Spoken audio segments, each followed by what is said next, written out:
Nagsimula ang kwento sa isang matabang lalaki na ating bida na buong tapang na pinahayag ang kanyang nararamdaman sa isang napakamagandang dilag. Sinabi niya sa dalaga na nabighani siya sa angking ganda noong una niya itong nakita at hanggang sa ngayon. Ngunit makikita sa mukha ng babae na tila ba ayaw sa kanya. Kaya sinabi na lang ng ating bida na, pasensya na dahil magiging problema talaga kung ang taong hindi mo gusto ay magtapat sa'yo. Sabi ng babae sa ating bida na si Siwo, hindi naman sa hindi kita gusto, sa totoo lang napakabuti mo, palagi mo akong pinapatawa, kaya bakit hindi kita magugustuhan? Pero, nalipat ang eksena sa labas, at nag-aantay ang kanyang kaibigan, at tinanong siya kung ano ang kinalabasan sa kanyang pagtatapat. Makikita sa mukha ni Siwo ang pagkadismaya sa mga nangyayari. Kailangan daw muna niyang mag-aral ng mabuti, sabi ng babae sa kanya. Sabi ng kanyang kaibigan, apakalupit naman ng babae na yon, nakaisip pa siya ng rason para maiwasan ka. At sa isip-isip niya na hindi naman totoong na nag-aaral ng mabuti, puro pang chichismis nga lang inaatupag nun. Sa kalagitnaan ng kanilang pag-uusap ay may malakas na bolang paparating sa kanila. Ngunit nabigla ang kanyang kaibigan nang salagin niya ang bola gamit lamang ng isang kamay na hindi nakatingin habang umiiyak at sinabing, ganito ba ako? Katulad ng bola. Bilog. Sabi naman ng kanyang kaibigan, kahit nga ako di makapaniwala. Mahilig ka naman sa sport kahit hindi kagalingan, binabalance mo naman ang iyong pagkain, at ang ain-sayo ka naman araw-araw, iwan ko ba bakit bilog ka pa rin? Apakalupit mo lang taga siguro, Siwo. At tinanong niya kung nakapunta na ba siya sa hospital para makapagpakonsulta. Sinabi niya na maraming beses na daw siya nakapunta at ang sabi ng doktor na kapag di ka pa rin pumayat kahit anong gawin mo, 99.9% kalahi sa dugo galing. Pagkarating niya sa bahay nakita niya ang kanilang family picture, napapaisip siya kung kahali nga ba ang dahilan. Dahil siya lamang ang bilog samantalang ang kanyang mga magulang ay mapapayat. At hanggang tumanda na ang kanyang ina, ay payat pa rin. At kahit hindi man nakita niya ang kanyang ama ng masinsinan, ay marami siyang naririnig na, nagiging famous sa Syrium athlete. Ang Syrium athlete ay isang folk wrestling style at tradisyonal na pambansang sport ng Korea na nagsimula noong ika-4 na siglo. At marami siyang naipanalo. Sa hapagkainan, nakabalot ang salad at may nakadikit na sulat galing sa kanyang ina na, magpalakas ka anak at gugaliig magdiet, pero goods na rin pag healthy ka, magkakamosel ka naman kapag hihinga ka ng malalim. At siyang kinainis naman ni Siwo, kaya naghanap siya ng instant noodles, at nag-init ng tubig habang kausap ang kanyang sarili, na wala namang saysay ang kanyang ginagawa, dahil wala naman nangyayarig pagbabago sa kanyang katawan. Ilang taon pa ba magsasakripisyo kung pwede naman kakainin kung ano ang gusto ko? Galit niyang sinabi. Ngunit sa huling sandali, napili pa ring kainin ang hinanda ng kanyang ina kahit hindi ayon sa kanyang kalooban. Apakalupit kasi ng tadhana. Bago sumapit ang dilim ay nasa labas na siya para mag-insayo. Tumakbo siya ng mabilis habang iniisip niya kung papaano siya nasawi sa pag-ibig. Kailangan niyang magsikap para sa sarili at hinding-hindi susuko. Sumapit na ang dilim, pagod at hingal nang natakbo niya 15 kilometro, nalampasan pa na niya ang dati niyang record. Sa di kalayuan, matatanaw niya ang isang lugar at sa isip niya first time niya itong makita na parabang may kakaiba. Kaya gusto niyang tingnan sa mapa kung saan na siya nakarating. Bago pa matingnan ni Siwo ang mapa, nakita niya isang figura ng tao at boses siyang naririnig na, ang liksi daw ng mga paa, at parang may 1,000 baboy na nakawala sa kulungan. Nang masilayan na ng ilaw, isang matanda ang kanyang nakita, at patuloy na nagsasalita na, akalain mo nga naman, hindi na maitatanggi, nasa dugo muna na nalaytay ang iyong pagkabilog. Biglang tumalo ng napakataas ang matanda at lumapag sa kanyang harapan. Nabigla si Siwo sa ginawa ng matanda, sa kanyang isipan ay akapa lupet naman ng matanda, ari eh. Tinalo niya, siguro mga 5 to 6 meters ang taas. Sinabi niya sa matanda na, okay ka lang, tatang. Sabi ng matanda kay Siwo na, anong tatang? Mas malakas pa nga ako sa'yo, pututoy. At huwag kang matakot sa akin, dahil hindi naman ako naparito upang pumatay ng isang baboy na sawi sa pag-ibig. At nagpakilala ang matanda na si Grandpa Bogeyman. Ang Grandpa Bogeyman ay isang kathang-isip ng mga matatanda na ginagamit pangtakot sa mga bata kapag hindi kumain or matulog. Sabi ni Grandpa Bogeyman na nasa akin ang papel ng hukom. Kaya responsible ako sa pagdami ng monster maritises sa Pinas. Pero nakikita ko sa iyo na wala kang alam. At naghahanda ang matanda, tila ba isang tela at sabay sabing, okay lang, hindi na kailangan ng mahabang paliwanag. Sumama ka sa akin. At agad tinapon ng matanda ang malaking tela kay Siwo at bumalot sa buo niyang katawan na kanyang ikinagulat. Sa kalagitnaan ay napaisip na lamang siya kung anong ginawa sa kanya ng lukong matanda. Kalaunan, binukas ng matanda ang tela at tumilapon si Siwo. Litong-lito siya sa mga pangyayari at nagulat siya nang makita niya ang paligid. At sabi ng matanda na, maligayang pagdating sa mundo ng monster marites. Lumingon ka sa iyong paligid at pagmasdan ng iyong mga mata. Nakita mo na ba? Lahat ng nandirito ay residente sa mundo ng monster marites. At makikita sa mukha ni Siwo sa sobrang takot. At sabi pa ng matanda na, minsan, mga nilalang na kinatatakutan ng mga tao at pinaglingkuran nila bilang mga Diyos. Ngayon, ang kanilang mga existences ay kilala na lamang bilang mga pamahiin at multo. Minsan sa bawat 666 taon ay may magaganap na pinakamalaking festival na upang piliin ang hari ng mundo ng monsters, marites. Pati na ang Pinas. Bawat member ng mga pamilyang monster na kasalukuyang nag-exist sa buong mundo ay pipili ng isang kalahok upang magrepresenta bilang kandidato. 666 taon na ang nakalilipas mula ngayon. Isang halimaw ang tumayo sa amin bilang aming hari. At 666 years na ang lumipas ngayon. Pero bigla siya pinahinto ni Siwo sa pagsasalita at nagsasabi na naintindihan niya lahat iyon, pero bakit nandito siya ngayon? Nakakatakot ang lugar na ito. Kahit saan ka limingon ay may napaka-maraming demonyong marites ang pwedeng kumain sa kanya. Sabi ni Grandpa Bogeyman na, di ba sinabi ko na sa'yo putotoy na, kailangan sa bawat tribo ay may representante na lumahok bilang isang demonyong marites. At dagdag pa niya na, bilang ikaw lamang ang nagmana na may dugong goblin na pinaghalo ng dugo ng tao. Marahil mga 4 or 5 na henerasyon ka pa, meron pa rin kaunting dugo ng goblin ang nananalaytay sa'yo. Dahil sa hindi na mapakali kung ano ang gagawin ni Siwo ay, sinabi niya sa matanda na, baka hindi lang tayo nagkaintindihan. Ngunit nang sabihin na sana niya iyon ay, biglang may tumalon sa malayo ng napakataas at papunta sa kanilang direksyon. Naikina bigla naman ni Siwo. Isang malaking puwersa ang tumama sa kanyang harapan at tumilapon sa maraming mga bato sa kalas ng impact. Nanginginig ang buong katawan ni Siwo sa sobrang takot. Sabi ng matanda na, bibigyan kita ng isang pagsusulit kung karapat-dapat ka ba na magiging representante or isa kalang basura. Sabi ng isang pangit na demonyo kay Tatang na, totoo ba ang nakikita ko Tatang? Isang tao. Napakasarap nitong paglaruan. Sabi naman ng matanda sa demonyo na, oo, ang nakikita mo ay totoo, at kung matatalo mo siya ay pwede mo siyang kainin at paglaruan gamit ang iyong matutulis na ngipin. Sabi naman ng demonyo na, apakagandang araw na ito.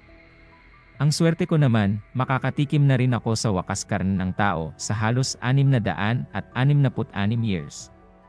Hindi maipinta ang mukha ni Siwo sa takot dahil sa mga pangyayari. Biglang, tumakbo ang malaking halimaw papunta kay Siwo at nagpapakawala ng malakas na sipa. Makikita sa mukha ni Siwo ang pagtanggap nagmalakas na impact sa ginawa ng halimaw. Sa lakas nito ay tumilapon si Siwo ng malayo at tumama sa napakatigas na semento. At nagtamo ng malaking pinsala sa kanyang katawan. Sabi ng matanda na, kahit nagmana ka ng dugo ng isang goblin, ang karapatan sa festival ay hindi basta-basta maibibigay sa isang ordinaryong tao. At dagdag pa niya na, kaya ipakita mo kung karapat-dapat ka ba. O gugustuhin mo lang na mamatay at kakainin ng isang pangit na halimaw. Kahit hindi pa nakapag-react si Wu sa pangyayari ay hinila na siya ng halimaw at malakas na hinampa sa semento. kaya napasukan ng dugo.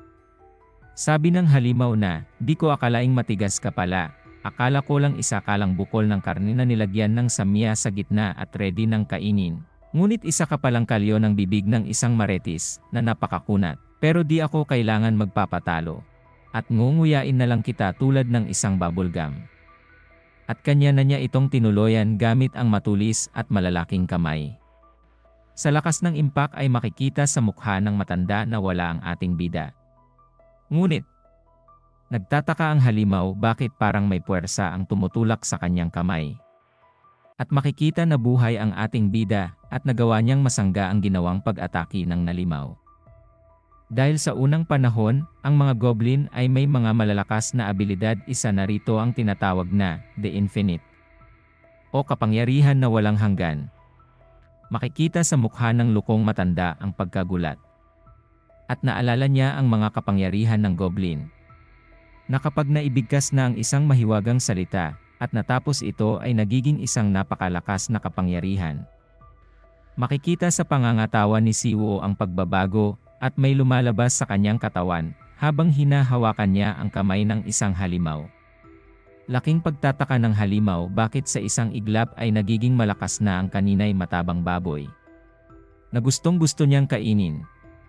Sa isip pa ng matanda, kung meron mang dugong goblin ay nakaimprenta sa nakatawan ang mga talento, katulad ng pakiramdam or kutob kahit tulog. Kung meron mang panganib ay biglang mag-react ang katawan kahit hindi tinuruan. Si Siwo ay naghahanda na sa kanyang pag-atake. At nilabas na niya ang likas niyang lakas, hawak-hawak ang kamay ng isang halimaw.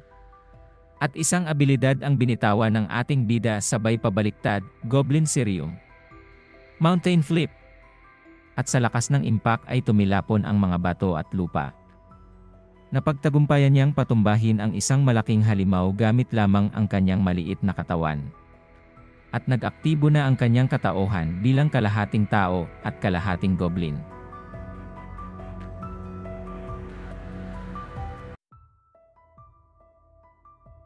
Sa pagsapit ng umaga, sa isang bilihan ay nag-uusap ang dalawang magkaibigan patungkol sa kanyang panaginip.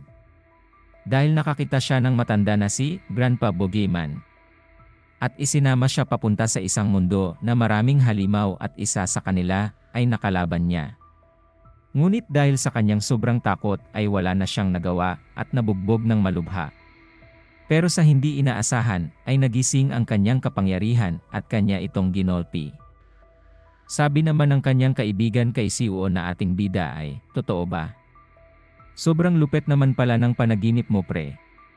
Sa isip-isip niya na parang dinibdib ata niya ang nangyayari sa kanya, kaya nagkaganito ito, siguro sobrang in love niya sa babaeng yon. Dagdag pa niya na, pagkatapos kong marinig ang iyong kwento, ay parang ang ganda, ang saya nun, at sa isip-isip niya na, at least nanalo pa siya sa dulo, kaya sasabayan ko na lang ito. Iba pa naman to pag nagalit, namamato ng sipon. Sabi naman ni Siwo sa kanyang kaibigan na, hindi masaya at maganda yon dahil, palagi akong nabugbog at sobrang sakit ng katawan ko noon, at isang beses lang akong nakabawi sa kanya, dahil natalo na, di ko nasulit. Sabi naman ng kanyang kaibigan na, medyo kakaiba ang iyong panaginip, dahil bugbog sarado ka. Kadalasan kasi sa ibang tao ay hindi sila pamilyar sa kanilang panaginip. At dagdag pa niya na, di ba sabi mo hindi ka marunong mag-wrestling, pagbo-boxing lang ang iyong ginagawa para pumayat. Sabi ni Siwo na, oo nga, parang kakaiba. Siguro panaginip lang talaga, pero para kasing totoo. Damang-dama ko kasi hanggang ngayon dahil, alam na alam ko kasi ang aking gagawin mula sa simula. At ramdam ko kasi sa aking katawan ay kaya ko itong gawin. Sabi naman ng kanyang kaibigan na, hindi kaya broken-hearted ka lang Siwo. Marami pa namang babae sa mundo, kaya kain na lang tayo, masakit talaga kapag pinagtagpo kayo, ngunit hindi tinadhana. Pabiro niyang sinabi na iinis na sabi ni Siwo na, luko ka talagang kausap. Nasaktan na nga, dinagdagan mo pa. Sinabi ko lang sa'yo kasi, minsan kulang kasi naranasan ang ganong panaginip. Dagdag pa niya na siguro tama ka kasi, sa dami kong iniisip lalo na, at walang nagkakagusto sa akin na babae. At siguro sa kakaisip ko kung paano magpabawas ng timbang, dahil kahit anong gawin ko ay wala pa ring pagbabago. At kung totoo man ang aking panaginip ay wala pa ring kabuluhan dahil din naman biglaan magbago ang aking katawan sa pagiging matipuno at bato-batong katawan. Sa panaginip ni Siwo ay hindi siya makapaniwala dahil sa isang iglap, ang tagal niyang inaasam na pumayat ay nangyari na lang ng hindi inaasahan. Sabi ng matanda sa kanya na, ang tagal mong tulala putotoy, nabalik na ba ang iyong pag-iisip? At dagdag pa ng matanda kay Siwo, akala ko magigising ka na makalipas ang ilang sandali mula nang makatulog ka habang nakatayo. Makikita sa likuran ng matanda na may kasama itong magandang dilag. Sabi naman ni Siwo sa matanda na nananaginip lang ba ako tang? At napalingon si Siwo dahil meron siyang napansin. Isang halimaw na nakahilata sa lupa. Takang-taka siya at isang malaking katanungan sa kanyang isipan na, totoo ba lahat ng ito? Halimaw ba talaga ang nasa aking harapan? Ang laki.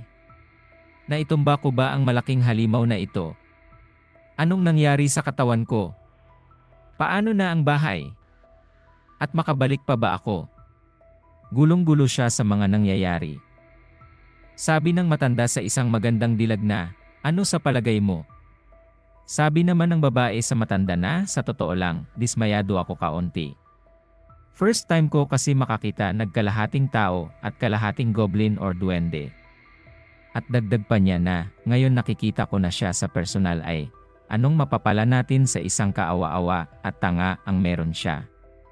Meron ba talagang dugong duwende yan? Para naman kasing wala. Sabi naman ng matanda sa kanya na, grabe ka naman sa kanya, di mo ba nakita ang laban niya kanina? Sabi naman ng babae na, wala namang silbi ang halimaw na kanyang pinatumba, isa lamang iyong mababang klase. Mas okay pa kung malakas ang naging kanyang katunggali, gusto ko pa sigurong panoorin. At isa pa, wala naman siyang nilabas na mahika na malakas at kaya akong mapabilib. Purong lakas lang naman ang kanyang nilabas. Para ba isiping napakalupet niya dahil maliit lamang siya kumpara sa kanyang nakalaban? Painis niyang sinabi.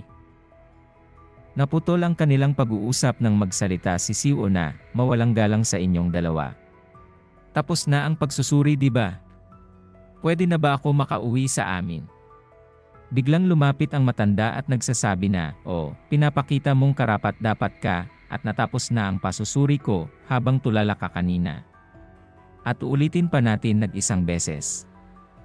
At sa kapaligiran, maririnig ang mga kakaibang boses ng mga halimaw. At nagsasabing, di ko inaasahan ang isang bagay na tulad nito. At dagdag pa nila na, napalupit nito, nagawa pang maipatumba ang tarantadong rendon na yan. Itinago lang ba niya ang kanyang lakas?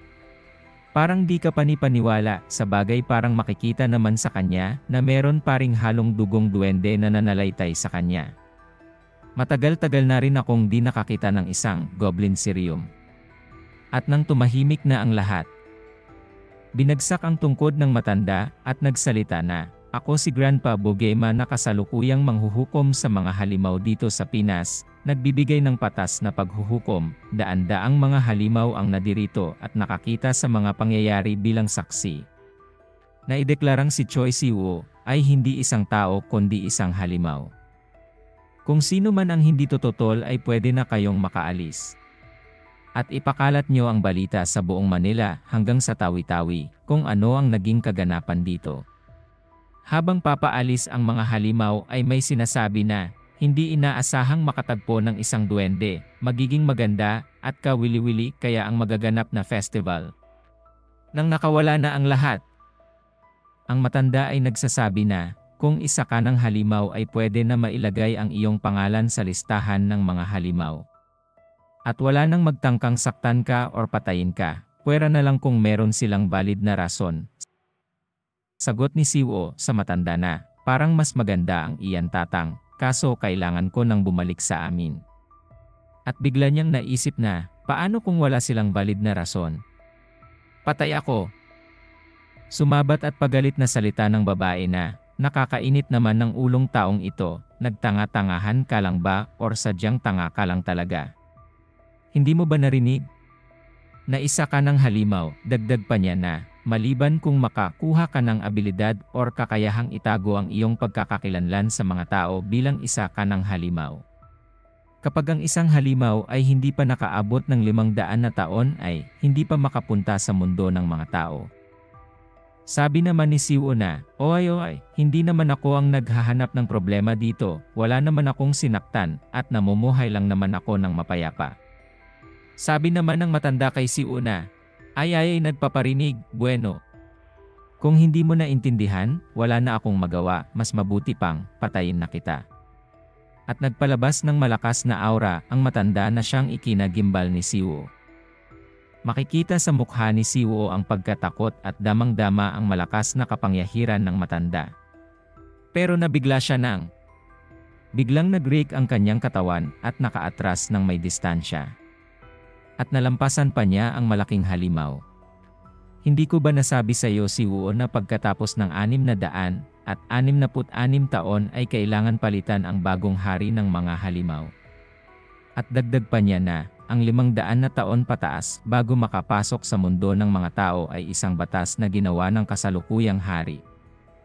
Kasi sa 666 taon ang makalipas, ang lahat ng mga halimaw ay malayang nakalabas-pasok sa mundo ng mga tao. Kadalasan ang magagawa lang ng mga tao ay tumakbo, takot na takot, walang magawa kapag nakikita kami sa gabi. Pagkatapos ng 666 na taon na yon ay may bagong hari ang naitanghal hanggang sa kasalukuyan. At may mga rason kung bakit hindi niya nagustuhan ang ganoong pangyayari. Kaya nang naitanghal siya bilang hari, agad nagpatupad ng bagong batas, isinulat niya gamit ang dugo ng kanyang pinatay na halimaw. Dahil sa ganoong batas ay bawal na kaming pumasok sa mundo ng mga tao at bawal rin ipakita ang aming mukha at lapitan sila. Nang dahil doon, ang mga tao ay hindi natakot sa amin, sa halip ay nakakalimutan na ang aming mga pag-iiral. Iniisip nila kami bilang katang-isip at katuwaan galing sa mga kwento. Pero hindi iyan magtatagal ngayon dahil malapit nang matapos ang termino ng kasalukuyang hari. At mapapalitan ng panibagong hari, at mapalitan rin ang kanyang batas. Pag dumating man ang oras na iyon, pagsapit ng gabi sa mundo ng mga tao ay, lahat ng mga halimaw na matyagang nang aantay ay pupunta at maghahasik ng lagim sa mundo ng mga tao. At magigising na ang nakalimotang takot at paggalang sa loob ng sangkatauhan. Dagdag pa ng matanda na, sa loob ng 6 na buwang ito, hintayin mo ba itong lumipas o alamin kung paano gamitin ang iyong kapangyarihan upang mabilis na makaalis.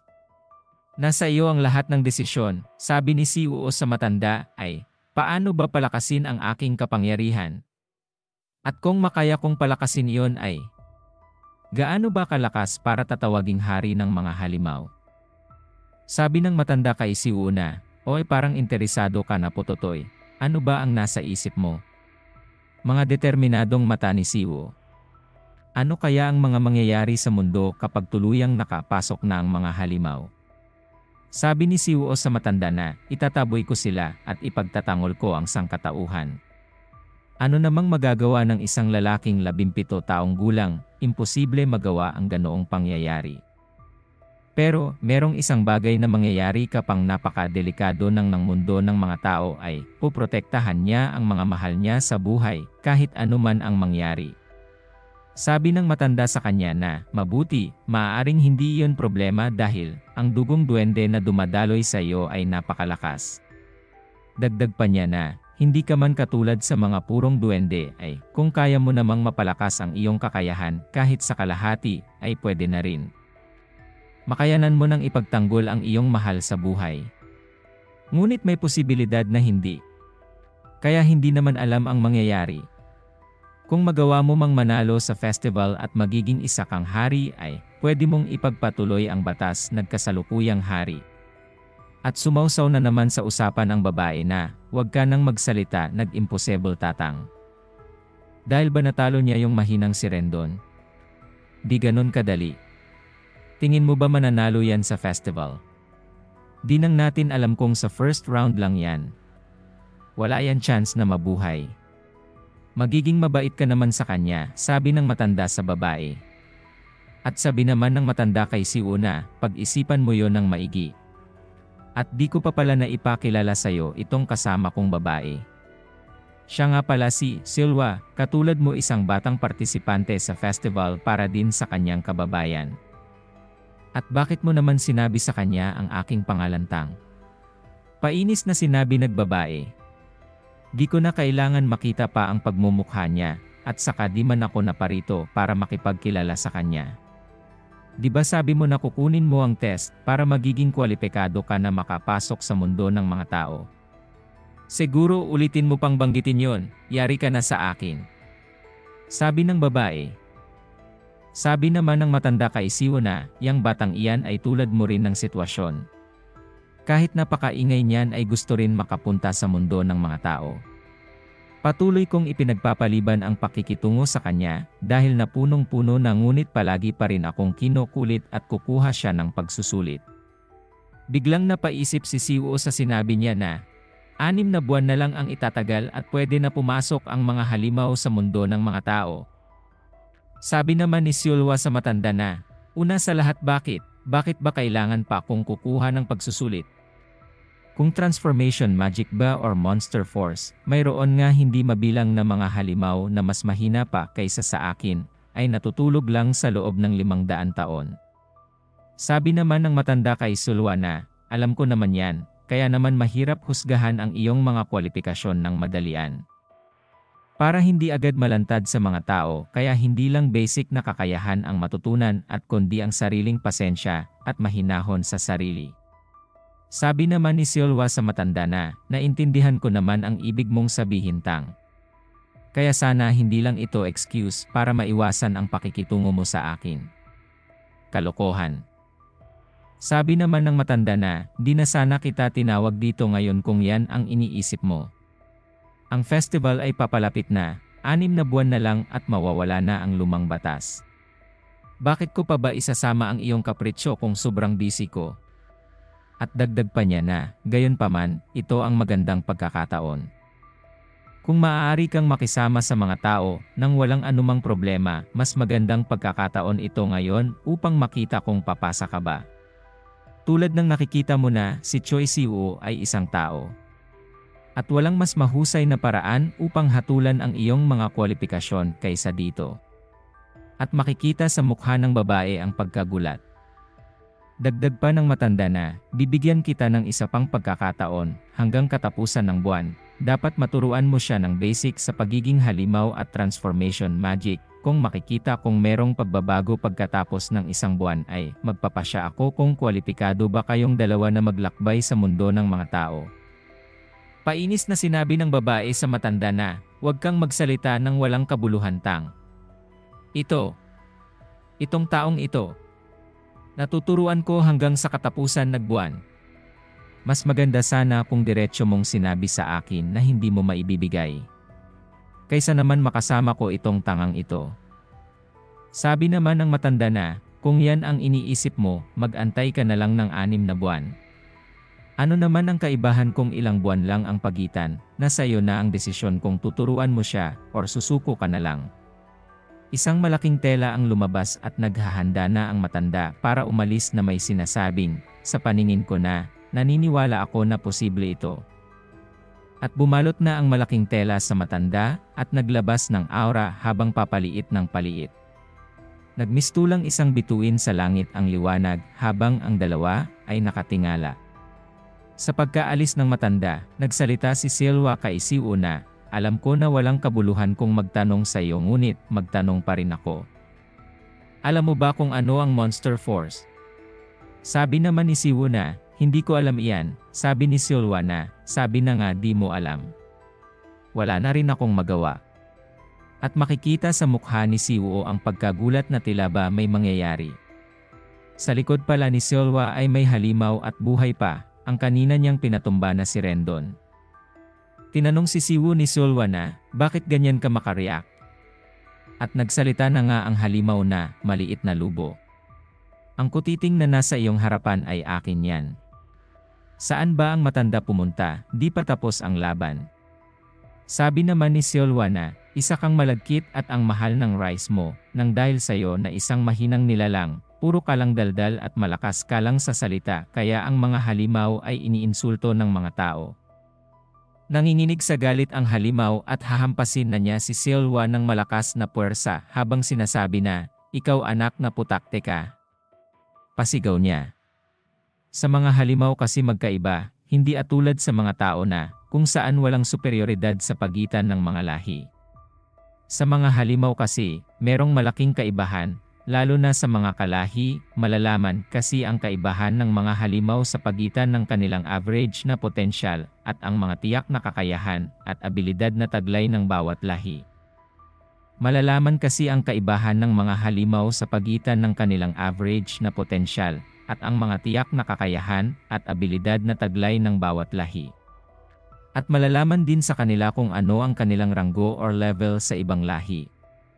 Isa sa naging pinakamalakas ay ang lahi ng mga duwende, ngunit bigla na lang nawala kaya, magkakaiba ang mga opinyon ng mga halimaw kung aling bloodline ang nararapat na mailagay sa highest class o pinakamalakas na halimaw sa lugar ng Pinas. Pero kung isasantabi nila ang kanilang pride, maraming halimaw ang nag-aatubili na magbibigay ng parehong sagot. Yung weak beasts. Ang uso na nagtatago ng kanyang buntot ay isa sa pinakamalapit sa rurok ng pinakamalakas na lahi ng mga halimaw sa Pinas. Si Silwa ay isang nine-tailed fox, isa sa may pinakamalakas na kapangyarihan sa mundo ng mga halimaw. Sa kanyang likuran ay naglabas ng aura na hugis buntot. Simbolo ng kapangyarihan ng kanilang lahi.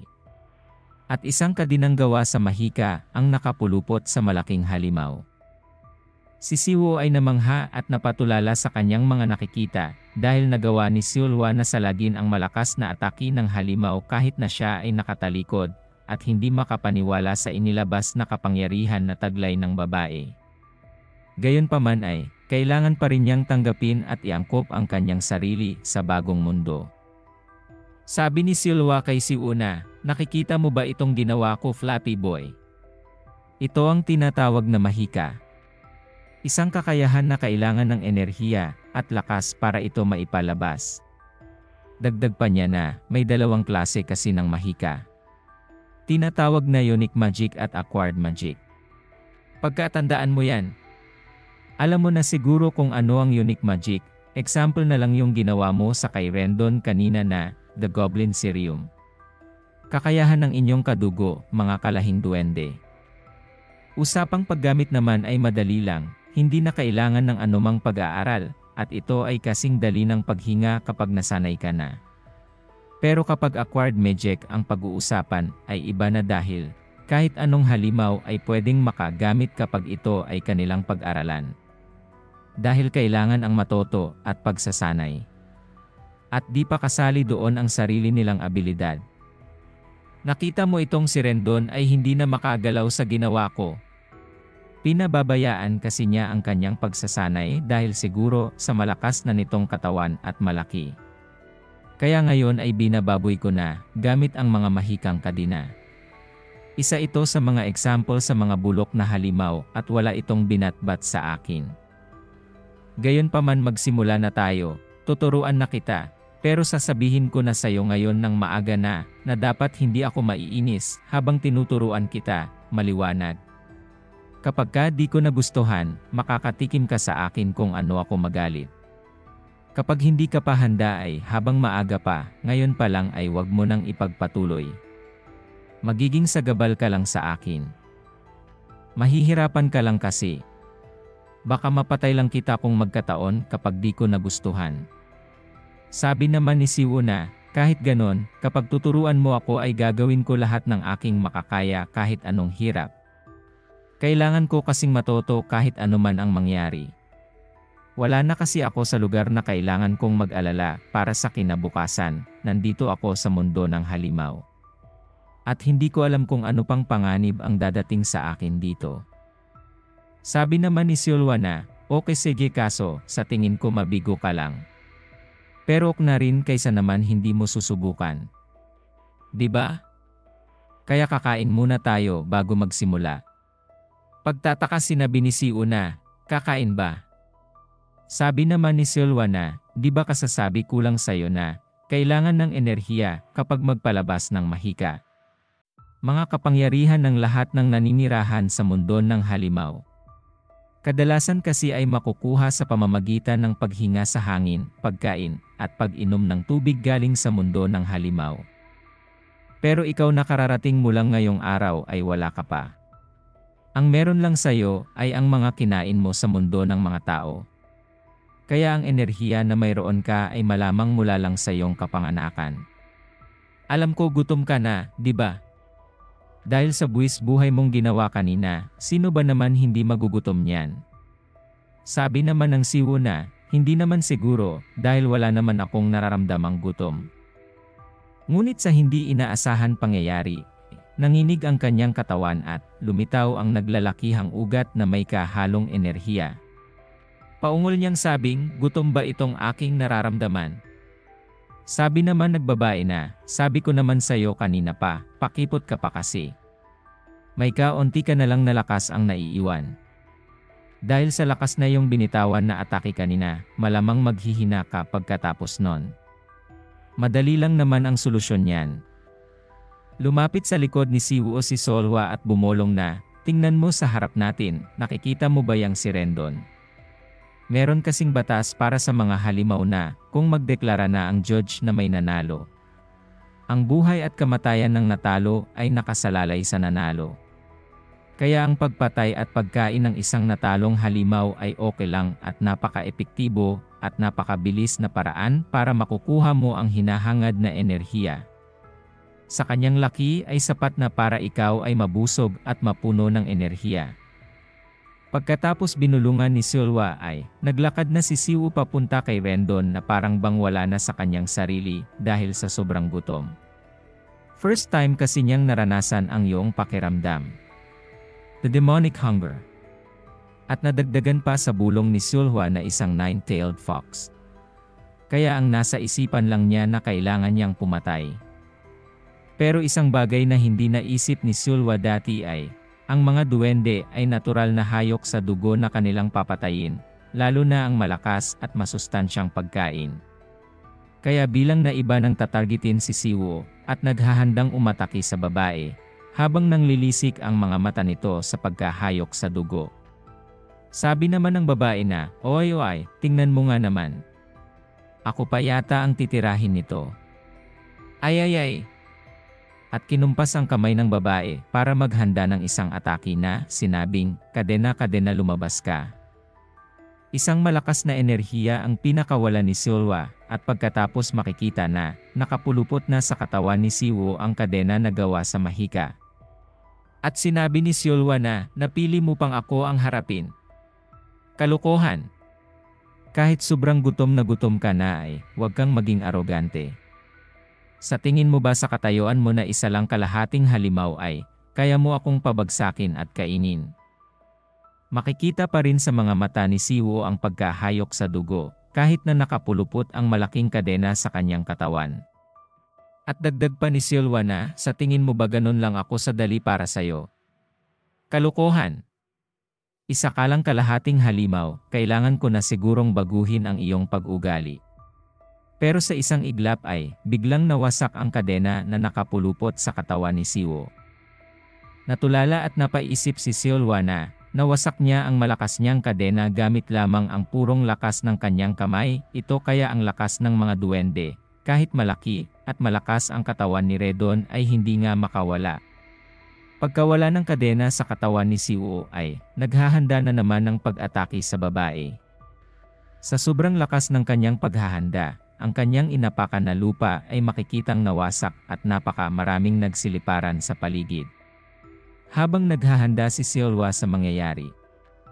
Sabi naman ni Silwa na, kung ganun ay, ipapalabas ko na ang isa kong natatanging at napakalakas kong mahika. Ipaparanas ko sa iyo ang malupet kong kapangyarihan. Kahit ba isa ka lang kalahati duwende ay gusto mo paring iparating na isa ka paring duwende. Yan ba ang gusto mong ipakita sa akin? Kaya humanda ka na. Naghahanda na muli ng panibagong atake si Silwa. tinanggal niya ang kanyang kuko sa hintuturo at lumabas ang mapupulang dugo na tila ba may gagawin siyang isang ritual. Si Siwong na wala sa sarili ay susugod para patayin si Silwa habang nanlilisik ang mga mata nito. At ikinumpas na nga ang hintuturo ni Silwa sa kahanginan, isang bagong mahika ang mabubuo, sinabing, "Summon. Blast Great Demon King." One fist. At isang malaking kamao ang lumabas sa kahanginan, na may pambihirang lakas at bilis na tumama direkta kay Siwo. Kahit ganun pa man ay nagawa pa ring nasangga at naprotektohan ang kanyang sarili sa napakalakas na impact. Ngunit na iba ang ekspresyon ni Siwo na, tila ba meron na namang mangyayari. Meron nga isang malaking palad na malakas na paparating papunta sa kanya. Sa sobra netong laki ay nagmestulang tutubi si Siwo sa sobrang liit. At isa sa panibagong atake ni Silwa, tinawag na, Palm. Kahit sa sobra nitong laki ay napakabilis at nagmistulang liwanag na papunta kay Siwo. Tila ba lahat ng madadaanan nito ay mawawasak. Makikita sa mukha ni Siwo ang pagkabigla sa tinanggap niyang atake, na para bang mabubura na siya sobrang lakas nito. At tila ba ito na ang kanyang katapusan. Napaungol na lang si Siwo sa malakas na puwersa na kanyang natanggap habang may bagong kadena na nakapulupot sa kanyang katawan. Na tila ba ayaw na siyang buhayin ng babae. At makikita ang patuloy na puwersang dumadaloy galing sa binitawang atake ni Silwa. At tila ba ang lahat ng nadadaanan nito ay nawawasak at mabubura. Hindi ka panipaniwala ang mahikang ginamit ni Silwa.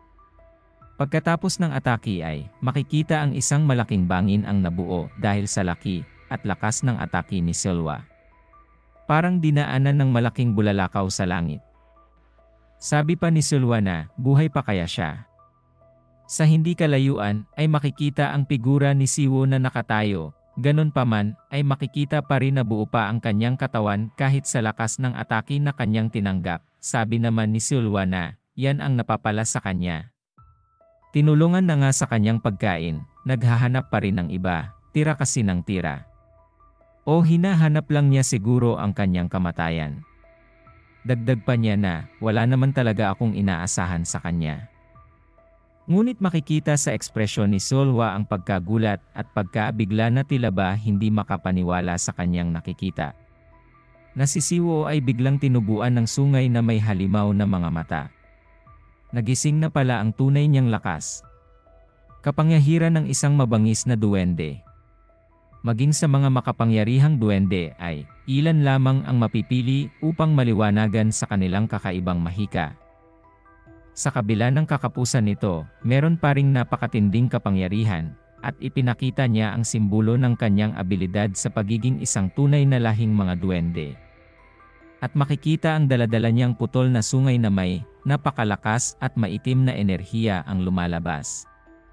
At naghahanda ng panibagong atake. Sabi naman ni Silwa na sa isang kalahating duwende ay hindi na rin masama. Matigas na rin, siguradong meron ka pang ibubuga. Ayaw ko kasi ng sobrang bitin, dapat 1 oras or mahigit, kaya bakbakan na.